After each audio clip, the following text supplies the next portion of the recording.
Hello there, everyone. How are you doing? I hope you had a wonderful Thanksgiving. I know I did. I got to visit my girlfriend's parents and have them realize that she made a horrible, horrible mistake by picking me. So after spending a couple of days and having two people curse the fact that I even fucking exist, I think it's time I should review a game. So let's get going.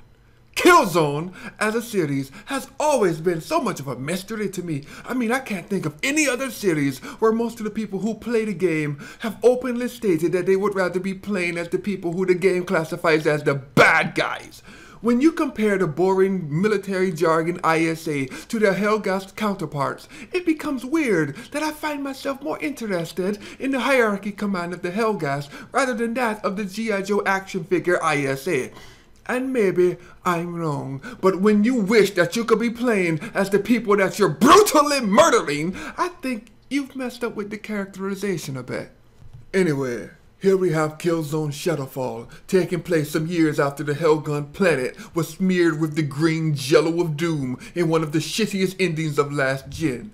The remaining Hellgast are given half a planet to share with the people who jelloed up their planet in the first place. So yeah, best idea ever. It starts out, interestingly enough, with you in the shoes of a little kid being truffled along, but after a predictable ending, you're thrust into so much military jargon that it would put even the most jaded veterans into a coma.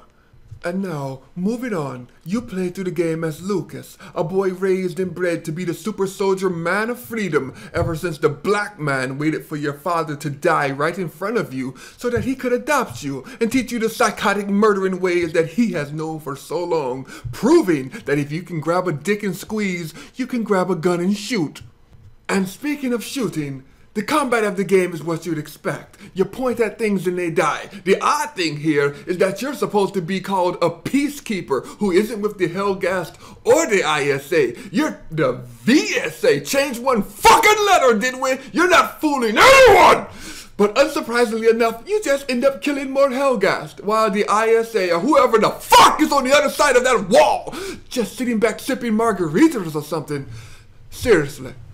What the fuck is on the other side of that wall, and what are you doing? Because you're tearing up the Hellgast part. Alright, look, I understand. I need to calm down. Alright. Enemies of the game are more variations of what one would expect in this type of game. And while they do take cover and such, the AI will often just stand there and take the candy-coated bullets that you're shoving up their ass. An interesting function is that you get a little flying robot that can help you in battle and allow you to propel down cliffs and distract enemies. You can easily clear the game without using him much, but it does give you more options, and options are always good.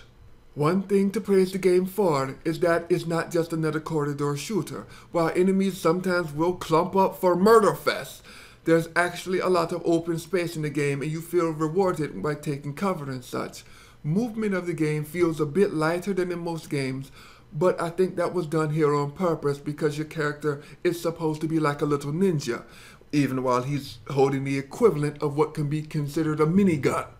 In terms of story, the Hellgast aren't as interesting as they have been in the previous games. Now they are just portrayed as the silly, evil military pricks that the ISA were in the last games. Except now, one type of them looks like a squirrel for some reason. And once again, I didn't play the multiplayer because fuck the multiplayer. I did happen to walk in on my nephew playing it, and it seems like he was having fun, so take that as you will. The visuals of the game look absolutely lovely, but that's not surprising. I learned during the PlayStation 3 that most PlayStation first-party games and Metal Gear Solid are going to look well. So in short, KillZone SHADOWFALL makes good and bad decisions. A black man steals a white child to live out his dreams, although they don't really say what those dreams are. The Hellgast have been downgraded from a sort of interest in society that I wanted to learn more about to now just being as single-mindedly blind as the ISA were in the past games. But given that the PlayStation 4 only has like 3 to 4 real good games at this point that aren't on the PlayStation 3, you don't really have much of a choice in what you can play on it. And the score of this game is a 2. It's not that bad actually. I actually did find the story interesting in for the little parts of intrigue and such. Not as interesting as previous parts, but still good. So, buy it if you like it.